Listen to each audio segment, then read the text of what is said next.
Welcome back. Kyle Jarrow was just nominated for a Tony Award for his creative book for SpongeBob SquarePants. Jarrow stopped by our studio to tell us how he got involved in the project and how he developed the super fun, surprisingly timely story. I believe Nickelodeon's been developing it about 8 years. I only got involved a little over 4 years ago. They had hired Tina Landau, the director, first, because one of the big questions was, what is it going to look like? They didn't want it to look exactly like the cartoon, so figuring out that aesthetic for the stage was kind of their first job. So I came in for that first meeting wondering what kind of show is this going to be. And within 3 minutes into the meeting, I was like, okay, they want to do the awesomest version. I definitely want to be involved. And then it was just about figuring out what the story would be.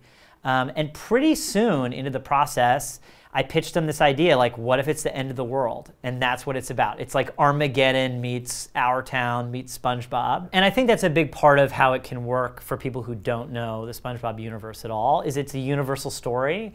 We're all part of some kind of community, and we've all felt in crisis, especially now in the culture that we're living in now, and look, the president we have, and fear is very much in the political dialogue, and I think how people react to fear, does it turn them against other people, or does it bring them together? Those feel like really current universal questions. Every night now, there's entrance applause for the characters, and I think part of what it's about is, oh my God, like, I'm seeing this character that I love reinterpreted in this really clever way. We actually brought in some test audiences just to see, like, are people down for, you know, a SpongeBob that looks different and these characters being reinterpreted? And what we found is that kids were 100% down. And that it was actually parents who thought that their kids wanted the Madison Square Garden thing.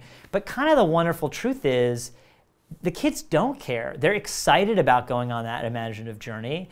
And the adults, I think, are looking for something that's a little more theatrically sophisticated. I feel really proud to give something that I think can work on both those levels. When we settled on that this is how we were going to create the score, I did an outline for the show that had holes for the song. We know who's singing it. We know in general what it needs to do in the story. Who would be the awesomest songwriter to write that song? And then we went to the songwriter and we said, hey, would you want to do a song for us? Here's roughly what it would be about.